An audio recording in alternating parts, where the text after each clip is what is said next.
हाँ जी, डिस्कस करेंगे session number 210। 210 number की क्लास है। आप सभी का एक बार फिर से स्वागत है आशीष क्लासेस पर। चलिए स्टार्ट करते हैं। और आज की क्लास में थोड़ा सा खास कि मैंने जो भी पढ़ाया है आपको उसी के बेसिस पर कुछ क्वेश्चन, जैसे हम रीडिंग कॉम्प्रिहेंशन के क्वेश्चन कल डिस्कस करके आए हैं, तो उसमें से एक क्वेश्चन का आंसर तो अपने छोड़ा था मैंने आपको बताने के लिए। तो जो कल वाले क्वेश्चन का आंसर था वो सी था आंसर। उसमें कोशस एंड एनालिटिकल, कोशस एंड एनालिटिकल, ये कल वाले क्वेश्चन का आंसर था। ठीक है, टोन जो मैंने पूछी थी आपसे। अब आज की क्लास हम स्टार्ट कर रहे हैं। इस क्लास को स्टार्ट करें उससे पहले एक बैच की इंफॉर्मेशन। ये बहुत ही महत्वपूर्ण बैच चल रहा है। अभी तक इसमें 7 क्लासेस हो चुकी हैं। एक वीक हो गया इस बैच को। ठीक है, ये बैच बिगिनर्स के लिए, आप बिगिनर्स के लिए मानो, या रीडिंग हैबिट डेवलप करने के लिए मानो, या किसी भी कॉम्पिटिटिव एग्जाम में इंग्लिश की समझ को विकसित करने के लिए मानो, ये सब चीजों के लिए इंपॉर्टेंट बैच है। आपको जुड़ जाना चाहिए। बहुत सारे बच्चे जुड़ चुके हैं ऑलरेडी। आप भी जुड़ सकते हैं इस बैच पे। कुछ भी पूछना हो तो इस नंबर पे आप संपर्क कर सकते हैं व्हाट्सएप करके। ठीक है, तो चलिए आज की क्लास हम स्टार्ट करेंगे। उसमें आज की क्लास में जो क्वेश्चंस हैं वो सारे मैंने वोकैब बेस्ड क्वेश्चंस लिए हैं। तो पहले पढ़ के चल लेते हैं, क्योंकि आज जो हम एडिटोरियल पढ़ेंगे उसमें कुछ वर्ड्स आएंगे। तो ग्रामर और वोकैब के जो क्वेश्चंस हैं, जो भी मैं एडिटोरियल पढ़ाऊंगा, उन क्वेश्चंस को मैं समाहित करूंगा इसके अंदर। तो एक तो मैसेकर शब्द का मतलब आपको देखना है। ठीक है, एक सिनागोग शब्द का मतलब देखना है। एक देखना है रिटेलिएटरी मतलब क्या है। इसके अलावा एक देखना है कि इनमें से कौन सा सही मेल खाता हुआ मैच है। और एक बताना है आइकॉनिक शब्द का मतलब क्या है। तो ये कुछ वर्ड्स आपको देखने हैं आज के एडिटोरियल के दौरान। ठीक है भाई, चलिए स्टार्ट करते हैं। सबसे पहले तो एडिटोरियल किस बारे में है? तो एडिटोरियल है, एक बहुत ही डेडली शूटिंग हुई है। डेडली का मतलब होता है घातक, फैटल।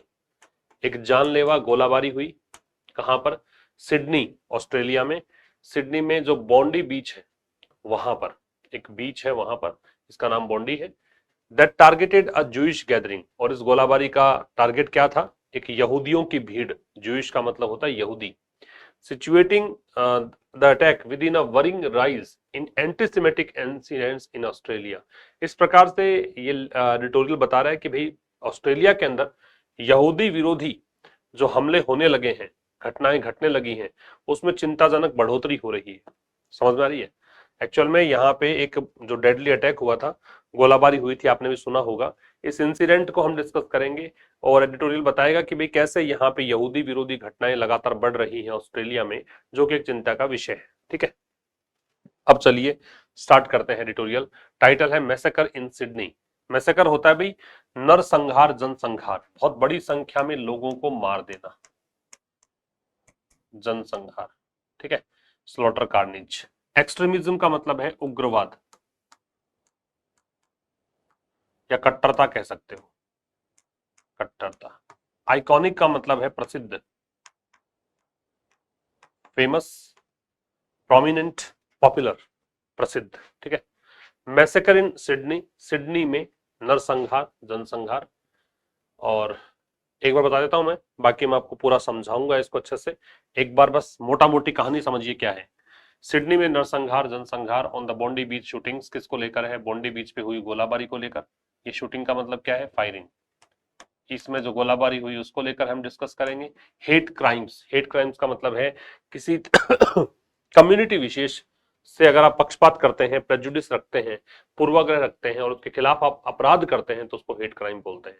पहले से ही मन में बिठा रखा है कि ये कम्युनिटी, ये ग्रुप जो है, उससे आपको नफरत करनी ही है, घृणा करनी ही है, और उसके चलते आप जो भी अपराध को अंजाम देते हैं उसको हम बोलते हैं हेट क्राइम्स। तो हेट क्राइम्स को डिस्कस करेंगे, बॉडी भी शूटिंग्स को डिस्कस करेंगे। ऑस्ट्रेलिया शुड इनहांस, इनहांस का मतलब बढ़ाना होता है। ऑस्ट्रेलिया को बढ़ाना चाहिए क्या? मॉनिटरिंग। मॉनिटरिंग का मतलब होता है निगरानी, सुपरविजन कह सकते हो। तो ऑस्ट्रेलिया को सुपरविजन बढ़ाना चाहिए किसका? रिलीजियस एक्सट्रीमिज्म का, धार्मिक कट्टरता का, धार्मिक उग्रता का। ठीक है, तो ऑस्ट्रेलिया, ये सलाह है लेखक की, ऑस्ट्रेलिया को धार्मिक कट्टरता जो हो रही है वहां पे, उसके प्रति निगरानी को बढ़ाना चाहिए। बॉन्डी बीच इन सिडनी, सिडनी में जो बॉन्डी बीच है, one of Australia's most iconic locations, ये ऑस्ट्रेलिया के जो भी प्रसिद्ध लोकेशंस है उनमें से एक है। ठीक है, turned into a scene of massacre, ये बदल गया एक दृश्य में। दृश्य किसका था? नरसंहार, जनसंहार का। कब की बात है? 14 दिसंबर की। The first day of Hanukkah, Hanukkah एक त्योहार है यहूदियों का, है ना। ये हनुका जो त्योहार का पहला दिन था, उसी दिन की घटना है। When two gunman opened fire, जहां दो जिन्होंने बंदूकधारी जो लोग थे उन्होंने गोलाबारी की एट ए जूइश गैदरिंग। कहां पर गोलाबारी की? किसको टारगेट किया? टारगेट किया यहूदियों की भीड़ को। समझ में आ गई होगी। 14 दिसंबर की घटना है। दो लोगों ने गोलाबारी करनी शुरू करी, ठीक है। कहां पर करी? इस बॉन्डी बीच पर करी। और किसको टारगेट किया? जूइश गैदरिंग को। कब की बात है? हनुक्का त्योहार जो ये सेलिब्रेट कर रहे थे उसके पहले दिन की बात है। क्लियर है? एक मोटा मोटे समझ में आ गया किस घटना को हम चर्चा में यहां पे लाने जा रहे हैं। अब देखो भाई, मैसेकर है वो नाउन है, इन है वो प्रेपोजिशन है, ये भी नाउन है, ठीक है। ऑन बताता है सब्जेक्ट क्या है, विषय क्या है। विषय है बॉन्डी बीच शूटिंग, शूटिंग का फायरिंग बताया मैंने, और हेट क्राइम्स। ऑस्ट्रेलिया सब्जेक्ट है, जो येलो कलर में हो सब्जेक्ट। ये वर्ब है जिसमें शुड हेल्पिंग वर्ब और इनहांस मैन वर्ब। मॉनिटरिंग जो है वो इसका ऑब्जेक्ट है, ठीक है। और प्रेपोजिशन हो गया ओ, प्रेपोजिशन का ऑब्जेक्ट है एक्सट्रीमिज्म, ये नाउन है। और इस नाउन के पहले मॉडिफायर इसका एडजेक्टिव है। जिन वर्ड्स के एंड में जनरली ओ यू एस होता है वो एडजेक्टिव्स होते हैं। ओ यू एस एंडिंग वर्ड्स जो होते हैं वो जनरली क्या कहलाते हैं? एडजेक्टिव कहलाते हैं सामान्यतया, ठीक है। हर बार नहीं होता ऐसा। किसको लेकर लिखा गया है? सिडनी में जो बॉन्डी बीच है सब्जेक्ट है, इसकी वर्ब है, ये है टर्न्ड इनटू, ये फ्रेजल वर्ब है। ये तब्दील हो गया, किस में तब्दील हो गया? सीन ऑफ मैसेकर में। अब ये बीच में इसने कहानी बताई, ये बीच है कहां? सिडनी में है। ये इन सिडनी एडवर्ब हो गया क्योंकि जगह बता रहा है। वन ऑफ वाले केस में प्लूरल नाउन आती है, ये नाउन प्लूरल है। वन ऑफ वाले केस में अगर कोई डिग्री चाहिए तो कैसी आती है? सुपरलेटिव आती है, तो मोस्ट डिग्री सुपरलेटिव है, याद रखना भाई। वन ऑफ द हो या पजेसिव एडजेक्टिव हो, कोई फर्क नहीं पड़ता। यहाँ अपोस्ट्रोफे लगा दिया तो पजेसिव एडजेक्टिव है, वरना द आ जाता। इसके साथ नाउन तो कैसी आती है? प्लूरल। और डिग्री कैसी आती है? सुपरलेटिव। डिग्री आएगी सुपरलेटिव, नाउन आएगी प्लूरल, ठीक है। तो बॉन्डी बीच जो सिडनी में है, जो कि ऑस्ट्रेलिया के सबसे प्रसिद्ध लोकेशंस में से एक है, ये तब्दील हो गया मैसेकर के सीन में। कब की बात है? दिसंबर 14 की बात है। ये आपकी डेट हो गई, एडवर्ब है, समय बता रहे हैं। ये कब की बात है? 14 दिसंबर को। क्या था? ये हनुका एक त्योहार है, चूंकि नाम है इसलिए कैपिटल लेटर से स्टार्ट है, एच कैपिटल है। फर्स्ट डे था उसका। इस समय हुआ क्या था? ये रिलेटिव एडवर्ब है। बीच में वेयर और व्हेन आता है ना, तो व्हेन बताएगा टाइम, वेयर बताएगा स्थान, तो ये रिलेटिव एडवर्ब होते हैं। इसमें हुआ क्या? दो गनमैन ने क्या किया? Open fire. ओपन फायर का मतलब है शूटिंग करनी शुरू करी, गोलाबारी शुरू करी। किस पर? यहाँ लक्ष्य क्या था? दिशा क्या थी गोलाबारी करने की? जूइश गैदरिंग, यहूदियों की भीड़। क्लियर है? यहां तक कोई समस्या नहीं होनी चाहिए। आगे बढ़ा जाए, चलिए मोटा मोटी पढ़ा देता हूं एक बार। वर्ड मीनिंग देख लो। हॉलोकॉस्ट जो है वो विभीषिका, संकट, आपदा, विनाश, तबाही, तो इसको तबाही या विनाश कह दीजिए। हालांकि यहाँ पे इसका जो मतलब है वो नाजीवाद के समय, जब हिटलर का शासन था उस समय जो संकट आया था मानव जाति पर, उसकी बात ये कर रहा है, उस हॉलोकॉस्ट की बात कर रहा है, ठीक है। सर्वाइवर का मतलब है जीवित रहने वाला, जो इस संकट को भी झेल गया, सहन करके भी जी लिया उसने, है ना। वो एंड्योरर, सहन कर गया, एंड्योर कर गया। रिमेनर, बचा हुआ है अभी भी। फायर आर्म्स का मतलब होता है आग्नेयास्त्र बोलते हैं इसको, है ना। और इसको वैसे आप कह सकते हो हथियार, बंदूक इत्यादि को फायर आर्म्स बोलते हैं। आग्नेयास्त्र, ऐसे अस्त्र जिसमें अग्नि प्रज्वलित होगी उसको बोले आग्नेयास्त्र, गन्स या वेपन्स। अब समझिए, मोटा मोटी बता देता हूं। कम से कम 16 लोग, जिसमें एक 10 वर्ष की लड़की और 87 वर्ष का वो व्यक्ति जो कि होलोकॉस्ट को सह गया था, यहूदियों नाजीवाद के समय जो मानव जाति पे संकट आया था उसको भी सह गया था, उस समय जीवित रह गया था वो व्यक्ति, ये तो मारे गए। 40 अदर्स वुंडेड, 40 अन्य घायल हो गए। क्या बोला? इस गोलाबारी में कम से कम 16 लोग, जिसमें 10 वर्ष की एक लड़की शामिल थी, 87 वर्ष का वो व्यक्ति जो कि होलोकॉस्ट को सह गया था वो शामिल था, ये मारे गए और 40 हो गए घायल। पुलिस सेड, पुलिस ने कहा the attackers were a 50 year old man, कि जो अटैकर्स थे वो एक तो 50 साल का आदमी था, who held licensed firearm, जिसके पास लाइसेंस गन थी, and he is 24 year old son, और उसका 24 वर्षीय लड़का था, who had been under investigation, जो कि जांच के अधीन रहा था या उस पर जांच चल रही थी by Australia domestic intelligence agency, किसके द्वारा, ऑस्ट्रेलिया की घरेलू खुफिया एजेंसी के द्वारा 6 महीनों से। समझ में आई बात। शुरुआत में तो बताया कितने लोग मारे गए, 16 लोग मारे गए, एक 10 वर्षीय लड़की थी, एक होलोकॉस्ट सर्वाइवर शामिल था, और 10 के करीब 40 के करीब जो है घायल हो गए। इसके बाद हमने शुरू किया, पुलिस ने कहा कि जो अटैकर्स 2 व्यक्ति थे, एक बाप एक बेटा, बाप की उम्र 50 साल, बेटे की उम्र 24 साल। इन्होंने बाप के पास लाइसेंस्ड फायर आर्म थी, ठीक है, और बेटे पर इन्वेस्टिगेशन चल रही थी, ऑस्ट्रेलिया की डोमेस्टिक जो इन्वेस्टिगेटिव एजेंसी है, इंटेलिजेंस एजेंसी है, उसके द्वारा 6 महीनों से। ये पूरी कहानी है, आप समझिए। एटलीस्ट होता है कम से कम, एटलीस्ट होता है मिनिमम, या नॉट लेस देन। तो 16 लोग, ये सब्जेक्ट है, इसकी वर्ब है, ये है वर किल्ड। ये पैसिव वॉइस है, क्योंकि वो लाबारी में मरे हैं, अपने आप नहीं मरे, पैसिव वॉइस हो गया। ठीक है, जब काम करने वाला पहले होता तो एक्टिव होता है, वरना पैसिव होता है। अच्छा, 40 अदर्स, ये भी सब्जेक्ट है। वुंडेड, एक्चुअल में ये भी होना चाहिए ऐसे, वर वुंडेड, लेकिन वर को इसने क्या किया, इसी वर को एक बार फिर से ऐसे मान लिया कि कॉमन है, इसलिए वर को रिपीट नहीं किया गया है यहाँ पे, वरना तो वर वुंडेड होता। वुंडेड का मतलब है घायल होना, WOUND, वुंड। इसकी सेकेंड फॉर्म होती है WOUNDED, वुंडेड। इसकी थर्ड फॉर्म होती है वुंडेड, घायल होना। इसी के साथ एक और वर्ड देखिए, एक वर्ड होता है वाइंड, WIND। इसकी सेकेंड फॉर्म होती है वाउंड और वाउंड। इसका मतलब होता है घड़ी में चाबी भरना, घड़ी में, खिलौने में, घड़ी में या खिलौने में चाबी भरना, ये मतलब होता है वाइंड का। इसका प्रोनाउंसिएशन वाइंड है, इसका प्रोनाउंसिएशन वाउंड है, जबकि इसका प्रोनाउंसिएशन वुंड है। बस ये प्रोनाउंसिएशन ध्यान रखना भाई, अगर चोटिल होना है तो ये वुंड कहलाएगा, यही स्पेलिंग अगर सेकंड फॉर्म है वाइंड की तो वाउंड कहलाएगा। ठीक है, एक तो ये ध्यान रखना। हॉलोकॉस्ट सर्वाइवर बीच में दे रखा है इसने, एटलीस्ट 16 लोग जो है मारे गए, 40 घायल हो गए, इंक्लूडिंग प्रेपोजिशन होता है, जिसमें शामिल थी एक 10 वर्ष की लड़की, 10 ईयर ओल्ड गर्ल। तो ये नंबर प्लस नाउन का कॉन्सेप्ट है। अगर किसी सेंटेंस में नंबर प्लस नाउन आए, तो नंबर के बाद आने वाली नाउन है वो हमेशा ही सिंगुलर होती है, ऑलवेज सिंगुलर। अगर नंबर के बाद 2 बार नाउन हो तब ऑलवेज सिंगुलर होती है। नंबर के बाद आने वाली नाउन अगर 2 दे रखी हो तो बीच वाली नाउन, क्योंकि नाउन मॉडिफायर बनता है, एडजेक्टिव के जैसे काम करता है।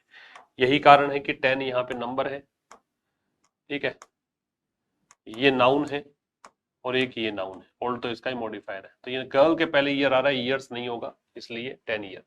और 87 वर्षीय होलोकॉस्ट सर्वाइवर, वो सर्वाइवर जो कि इस होलोकॉस्ट को सह गया था, वो मर गया। पुलिस सेड, इसका प्रोनाउंसिएशन पुलिस होता है, पुलिस की वर्ब है, ये सेड है सेकंड फॉर्म। इन्होंने कहा, अब क्या कहा इसने, दैट लगाया नहीं, आप दैट लगा सकते हैं, नहीं लगाएं तो भी काम चल जाता है न्यूज़पेपर में। द अटैकर सब्जेक्ट है, वर वर्ब है। जो हमलावर थे वो एक तो 50 साल का व्यक्ति था, हु रिलेटिव प्रोनाउन है, ये इसके लिए आ रहा है। ये 50 साल का वो व्यक्ति जिसके पास थी, ये होल्ड की सेकंड फॉर्म है भाई, होल्ड, हेल्ड, हैंड। क्या थी, licensed fire arms. Fire arms noun है, लाइसेंस्ड एडजेक्टिव है, और अगर एडजेक्टिव थर्ड फॉर्म के रूप में आता है तो इसको पास्ट पार्टिसिपल हम बोलते हैं। ठीक है, अगर एडजेक्टिव थर्ड फॉर्म में आए तो पास्ट पार्टिसिपल बोलेंगे। लाइसेंस के बारे में भी एक बात खास से बता देता हूं आपको, लाइसेंस की 2 स्पेलिंग हो सकती हैं। एक स्पेलिंग होती है LICENCE, एक होती है LICENSE। ब्रिटिश इंग्लिश की बात कर रहा हूं, ये वर्ब है, ये नाउन है। लाइसेंस वर्ब हो तो SE, नाउन हो तो CE। अमेरिकन इंग्लिश में दोनों ही जगह SE, चाहे वो नाउन हो या वर्ब हो, SE वाला लाइसेंस ही काम में आता है। ठीक है, और उसका 24 वर्षीय लड़का, हु हैड, फिर से ही रिलेटिव प्रोनाउन आ गया हु, अब की बार ये आ रहा है उसके बेटे के लिए relative pronoun. Who had been, ये हेल्पिंग वर्ब है, ये मेन वर्ब है, यहाँ पे हेड के साथ थर्ड फॉर्म आती है। इन्वेस्टिगेशन चल रही थी, अंडर इन्वेस्टिगेशन होता है, याद रखिए हमेशा, किसके द्वारा, ऑस्ट्रेलिया डोमेस्टिक एजेंसी के द्वारा, 6 महीनों से। 4 या सिंस के साथ टाइम आता है तो परफेक्ट लगता है, 4 या सिंस के साथ टाइम आता है तो परफेक्ट लगता है। तो यहाँ पास्ट परफेक्ट आपको दे रखा है क्योंकि 4 के साथ टाइम है। यहाँ 4 ही क्यों है, क्योंकि 6 मंथ्स जो है संख्या दे रखी है, आपको मंथ का नेम नहीं दे रखा है, इसलिए 4 ही आएगा, सिंस नहीं आएगा। मेरी बात क्लियर है? ठीक है, आगे बढ़े। एक बार वर्ड्स देख लो। वर्ड्स हैं विटनेस, एक्सपीरियंस या सी है भी, दिख रहा नहीं अगर आपको, एक्सपीरियंस या सी, अनुभव करना, झेलना, अनुभव करना। एंटीसेमेटिक का मतलब है यहूदी विरोधी, यहूदी विरोधी। एंटी जब लगता है तो विरोधी ही होता है, सिमेटिक यहूदी होता है। और मेकअप का एक तो होता है रिकॉन्साइल करना, सुलह करना, और एक मेकअप जो यहाँ पे काम आ रहा है, इसका मतलब है मिलकर बनाना, इतना भाग मिलकर बनाते हैं। जैसे अकाउंट 4 हमने देखा था पिछली क्लास में, वैसे ही मेक 4 है, मिलकर बनाना। ठीक है, अब सुनो कहानी। The father was shot dead by police, पिता को गोली मार दी गई पुलिस के द्वारा और ये मर गया। While the son has been taken, जबकि बेटे को ले जाया गया है हॉस्पिटल अंडर कस्टडी, हिरासत में ही। ठीक है, पिता को गोली मार के मार दिया, बेटे को ले जाया गया हॉस्पिटल और कस्टडी में ही ले जाया गया। The attack was the deadliest shooting, ये जो अटैक हुआ है ना, कौन सा, यही जो 14 दिसंबर को हुआ, इस अटैक की बात कर रहा है। तो ये डेडलीस्ट शूटिंग थी, ये सबसे घातक गोलाबारी थी। कब से? 1996। इससे पहले बहुत ही घातक गोलाबारी 1996 में हुई थी, पोर्ट आर्थर मैसेकर, है ना, ये हमला हुआ था तस्मानिया में, जिसमें 35 लोग मारे गए थे। हाल ही के वर्षों में Australia has witnessed growing antisemitic incidents, Australia ने अनुभव किए हैं, झेले हैं यहूदी विरोधी घटनाएं, टारगेटिंग इट्स ज्यूइश कम्युनिटी, जिसका टारगेट ये है कि वहां रहने वाली यहूदी आबादी को टारगेट किया जाए, which makes up some 0.4% of its population, और यहूदी आबादी है ना, वहां की पूरी जनसंख्या का इतना प्रतिशत है, ये मतलब है। समझ में आ गई बात? पिता मर गया, बेटे को हॉस्पिटल ले जाया गया। अटैक सबसे डेडलीस्ट अटैक था, इससे पहले 1996 में हुआ था, पोर्ट आर्थर मैसेकर हुआ था, तस्मानिया में 35 लोग मारे गए थे। हाल ही के वर्षों में ये घटनाएं बढ़ी हैं, जिनका टारगेट ज्यूइश कम्युनिटी है, और ये वो कम्युनिटी है जो कि 0.4% है टोटल पॉपुलेशन की। ठीक है, अब देखिए, the father was shot dead, the father subject है, वॉज शॉट है वो वर्ब है, और शूट की थर्ड फॉर्म है ये, शूट, शॉट, शॉट। ठीक है, शूट डेड का मतलब होता है गोली मारकर हत्या कर देना, पुलिस के द्वारा गोली मारकर हत्या कर दी गई। वाइल कंजंक्शन है, जबकि। The son subject, has been taken, ये आपका हेल्पिंग वर्ब और मैन वर्ब की कॉम्बिनेशन हो गई। ये परफेक्ट का पैसिव अभी, बीन के साथ थर्ड फॉर्म है, परफेक्ट का पैसिव। इसको ले जाया गया हॉस्पिटल, अंडर कस्टडी ले जाया गया, कस्टडी का मतलब होता है हिरासत। ठीक है, द अटैक वॉज, अब द अटैक है क्योंकि 14 दिसंबर वाला अटैक है, इसलिए द का प्रयोग निश्चित हो गया। ये सब्जेक्ट, ये वर्ब। डेडलीस्ट, डेडली जो होता है वो फैटल का सिनोनिम है, डेडली बराबर होता है फैटल, जानलेवा, घातक। डेडलीस्ट डिग्री सुपरलेटिव है, इसलिए द का प्रयोग है। ये सबसे डेडलीस्ट था अटैक, शूटिंग, डेडलीस्ट शूटिंग थी, ये नाउन है, ये एडजेक्टिव है। ठीक है, कब से? सिंस कंजंक्शन है, सॉरी प्रेपोजिशन है। अब ये कह रहा है कब से? 1996 के पोर्ट आर्थर मैसेकर से, इन तस्मानिया में हुआ था, ये एडवर्ब जगह की बात कर रहा है। अच्छा, एक थोड़ी सी गलती है यहाँ पे, जैसे सिंस के साथ टाइम बताया है ना इसने, तो यहाँ पे आना चाहिए हैज बीन आना चाहिए। सबसे घातक अटैक ये रहा है, हैज बीन, क्योंकि परफेक्ट लगेगा, सिंस के साथ टाइम है इसलिए। इन विच, जिसमें, कौन से? इस अटैक में, तस्मानिया में जो अटैक हुआ था, 35 लोग, ये सब्जेक्ट हो गया। वर किल्ड, ये पैसिव है, पास्ट एंड डेफिनेट का। इन रिसेंट ईयर्स, हाल ही के वर्षों में, ये नाउन है, रिसेंट एडजेक्टिव है, इन प्रेपोजिशन है। पूरा अगर देखोगे तो ये प्रेपोजिशनल फ्रेज है, जिसको हम एडवर्ब कहेंगे। हाल ही के वर्षों में Australia has witnessed, Australia subject है, हैज विटनेस्ड वर्ब है, प्रेजेंट परफेक्ट है। ग्रोइंग होता है इंक्रीजिंग, बढ़ती हुई, प्रेजेंट पार्टिसिपल है भाई। जब आईएनजी फॉर्म में एडजेक्टिव हो तो प्रेजेंट पार्टिसिपल है, जब थर्ड फॉर्म में एडजेक्टिव हो तो पास्ट पार्टिसिपल है। तो ये एंटीसेमेटिक इंसिडेंट्स, ये नाउन है, ये एडजेक्टिव है। यहूदी विरोधी घटनाएं एक्सपीरियंस उसने की है। टारगेटिंग प्रेजेंट पार्टिसिपल, बीच में आईएनजी आ रहा है। इसकी किसकी? ऑस्ट्रेलिया की। पजेसिव एडजेक्टिव है। जूइश भी एडजेक्टिव है। कम्युनिटी नाउन है। इसका टारगेट क्या है? यहूदी कम्युनिटी। विच रिलेटिव प्रोनाउन ज्यूइश कम्युनिटी के लिए आ रहा है? ज्यूइश कम्युनिटी की verb makes up, makeup phrasal verb है जिसका मतलब है टोटल भाग कितना फॉर्म करती है, बनाती है। सम, सम मतलब लगभग, यहाँ पे सम जो है वो लगभग का सेंस दे रहा है, लगभग 0.4% बनाती है इसकी पॉपुलेशन का। किसकी? ऑस्ट्रेलिया की पॉपुलेशन का। क्लियर यहां तक? आगे चला जाए, देखिए एक बार वर्ड्स देख लो। सिनागोग होता है जैसे हमारे हिंदुओं के लिए मंदिर होता है, मुस्लिम के लिए मॉस्क होता है, और जो ईसाई होते हैं क्रिश्चियंस उनके लिए चर्च होता है, वैसे ही जूइश प्लेस जो होता है यहूदियों का प्रार्थना स्थल, उसको सिनागोग बोलते हैं। यहूदियों का प्रार्थना स्थल। वन वर्ड के दृष्टिकोण से बहुत इंपॉर्टेंट है ये। वन वर्ड में आपसे पूछा जा सकता है, ध्यान रखना भाई, वन वर्ड्स में ये बात पूछी जा सकती है, इंपॉर्टेंट है, ध्यान रखना है आपको, ठीक है। यहूदियों का प्रार्थना स्थल। एक्सपेल का मतलब बाहर निकालना है। एक्सपेल मतलब क्या है? बाहर निकालना, डिपोर्ट करना, आउस्ट करना। देखो लास्ट ईयर, पिछले साल इन अक्टूबर की बात है, अ कोशर फूड बिजनेस। कोशर यहूदियों के लिए विशेष रूप से त्योहार पर बनाया जाने वाला भोजन है, ठीक है।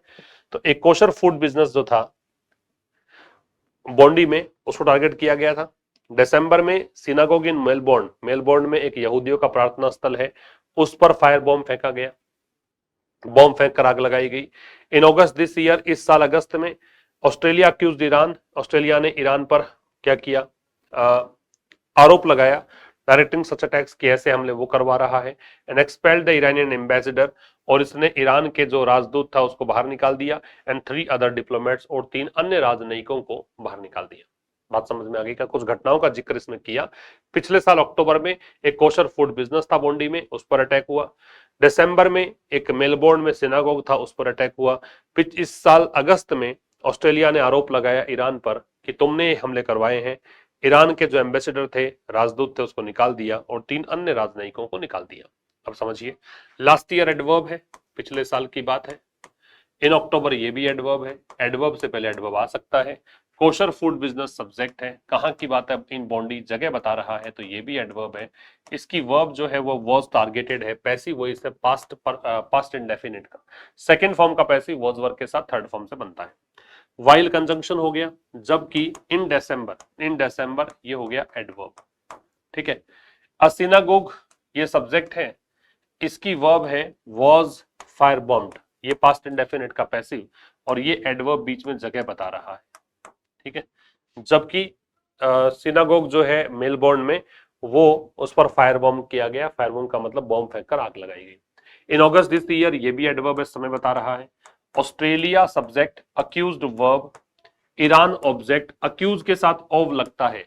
अक्यूज आरोप लगाना है, किस पर आरोप लगाया है, क्या आरोप लगाया है, उसके लिए ओव लगेगा।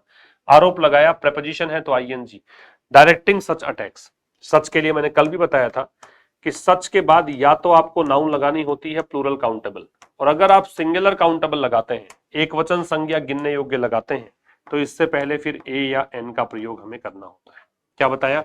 सच या तो फॉलो किया जाता है प्लूरल काउंटेबल नाउन के द्वारा, अगर सिंगुलर काउंटेबल नाउन है तो इससे पहले ए या एन आएगा। क्लियर है भाई? तो ऑस्ट्रेलिया ने अक्यूज किया ईरान को कि ऐसे हमले करवाने के लिए। एंड एक्सपेल्ड, एंड पैरेललिज्म का कॉन्सेप्ट फॉलो करता है, जैसा पहले है वैसे ही बाद में। तो पहले देखो सेकंड फॉर्म है पास्ट इंडेफिनिट, तो बाद में भी सेकंड फॉर्म एक्सपेल्ड है। एक्सपेल्ड का मतलब बाहर निकालना है, डिपोर्ट या आउट करना है। ईरान के एम्बेसडर को, ईरानियन एडजेक्टिव है, एम्बेसडर नाउन है, एम्बेसडर होता है राजदूत, और 3 अन्य राजनयिकों को, ठीक है। 3 डिटर्मिनर, 3 जो है वो वैसे न्यूमरल एडजेक्टिव होता है ना।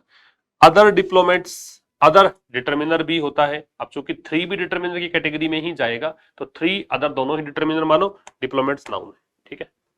डिटर्मिनर एडजेक्टिव कुछ हद तक समान भी होते हैं। रियल एडजेक्टिव तो केवल एक क्वालिटेटिव जो एडजेक्टिव होता है, जिसको गुणवाचक विशेषण हम बोलते हैं, वही एक रियल एडजेक्टिव है। अदरवाइज तो बाकी एडजेक्टिव की कैटेगरीज डिटर्मिनर की कैटेगरी में जाती है, इसलिए थोड़ा ध्यान रखने वाली बात है यहाँ पे।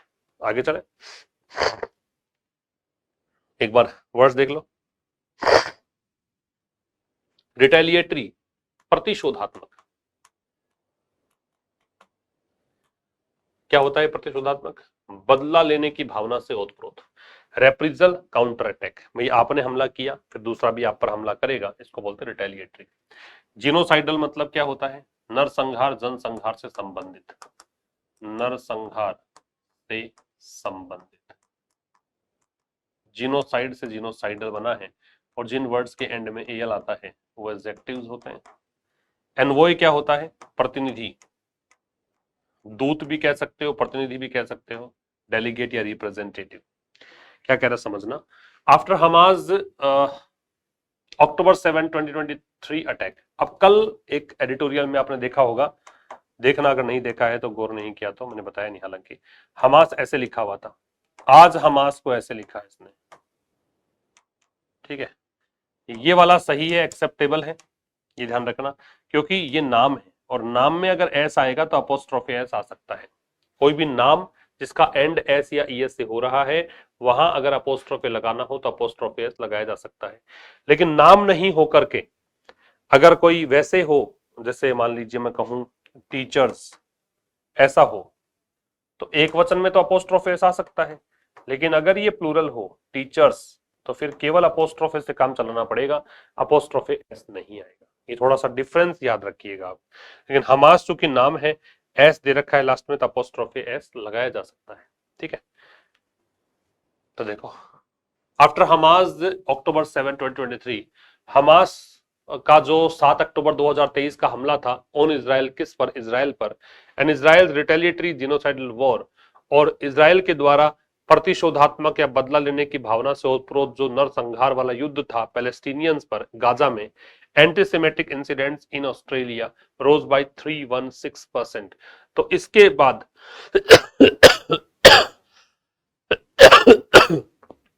सॉरी, इसके बाद ऑस्ट्रेलिया में यहूदी विरोधी घटनाएं जो हैं वो इतने प्रतिशत तक बढ़ी। बिटवीन अक्टूबर 2023 एंड सितंबर 2024, अक्टूबर 2023 से सितंबर 2024 के बीच with more than 2000 cases reported, इसमें 2000 के करीब केसेस रिपोर्ट किए गए according to the country's special envoy to combat antisemitism. किसके अकॉर्डिंग है ये? देश के विशेष प्रतिनिधि के अकॉर्डिंग। किस लिए ऐसा हुआ? यहूदी विरोधी घटनाओं से लड़ने के लिए, ठीक है। मतलब एनवॉय किस चीज के लिए है वो बता रखा है, एक बार फिर समझना। हमास के द्वारा 7 अक्टूबर 2023 को इजराइल पर हमला हुआ। इजराइल ने बदला लिया, फिलिस्तीन पर हमला किया गाजा में। उसके बाद से ऑस्ट्रेलिया में यहूदी विरोधी घटनाएं बढ़ी, इतना प्रतिशत तक बढ़ी, और इस समय अवधि के दौरान इतने केसेस रिपोर्ट किए गए। ये किसके अकॉर्डिंग है?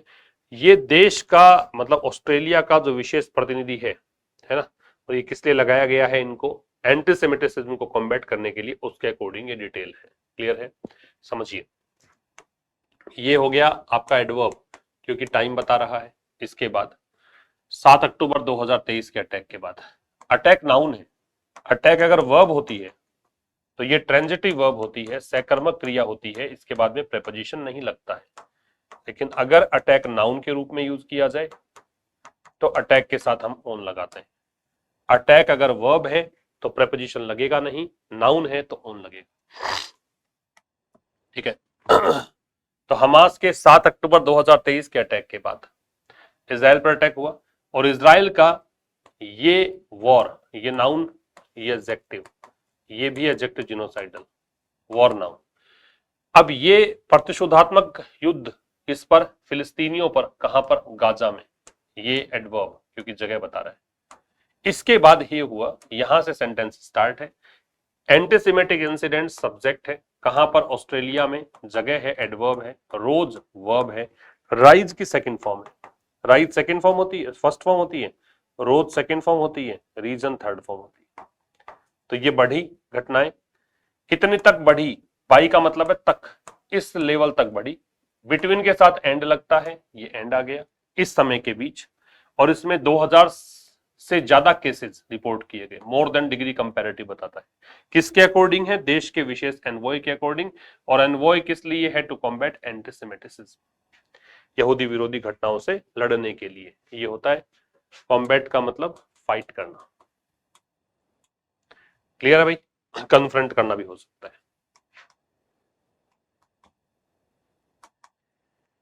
अब चलिए ये वाला मैच द कॉलम एक्सरसाइज करिए। देखो कोई नया है तो बता दूं मैं आपको। कॉलम ए को कॉलम बी से मैच करना है। रिटेलिएटरी का मतलब यहां पर कहां दिख रहा है उससे मैच करो।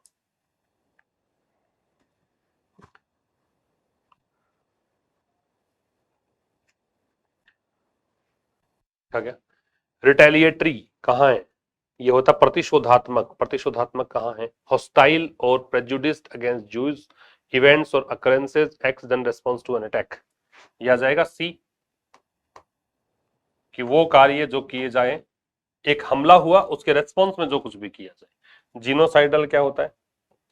ये हो जाएगा ई। जीनोसाइडल है related to mass killing of a group, कोई ग्रुप का मतलब जन समूह की हत्या उससे संबंधित। एंटीसेमेटिक किया जाएगा ए।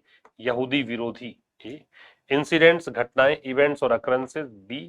और एनवॉय का ऑफिशियल रिप्रेजेंटेटिव, दूत कह सकते हो, राजदूत कह सकते हो। और शुरुआत में जो क्वेश्चंस थे वो अब आपसे हो जाएंगे आराम से। पहला था मैसेकर शब्द का इनमें से क्या मतलब दिख रहा है? क्या था मैसेकर? नरसंहार, जनसंहार, peaceful gathering, brutal killing of many people, legal punishment, religious ceremony. ठीक है। सिनागोग क्या है? यहूदियों का प्रार्थना स्थल, a Jewish place for worship. फिर है रिटेलिएटरी क्या होता है? In response to an earlier attack, प्रतिशोधात्मक। फिर है वर्ड मीनिंग कौन सा मैच कर रहा है? मैसेकर का पीस ट्रीटी कैसे हो गया? तो शांति समझौता हो गया। मैसेकर तो नरसंहार होता है। रिटेलिएटरी प्रतिशोधात्मक, ये प्रिवेंटिव रोकथाम करने वाला। मेकअप का मतलब क्या था? एक तो रिकॉन्साइल बताया था मैंने आपको कि वापस से अगर आप पैचअप करते हो तो उसको भी मेकअप बोलते हैं। एक इसका मतलब कॉन्स्टिट्यूट या फॉर्म करना है, बनाना या निर्मित करना है। तो दोनों ही मतलब बेटा यहाँ पे है नहीं, इसलिए ये भी काट दो, आपका आंसर आ जाएगा बी। और आइकॉनिक प्रसिद्ध को बोलते हैं, तो प्रसिद्ध के लिए कौन सा वर्ड है? वाइडली रिकॉग्नाइज्ड एंड सिंबॉलिक, ये आ जाएगा। जिसको बहुत लोग जानते हो, सेलिब्रेटेड हो, सिंबॉलिक हो, फेमस हो, रिनाउंड हो, उसको बोलते हैं आइकॉनिक। क्लियर है? सेशन नंबर 210 हो चुका है। कल मुलाकात होगी ठीक शाम 5 बजे एक नए सेशन के साथ। तब तक के लिए नमस्कार। Thank you very much.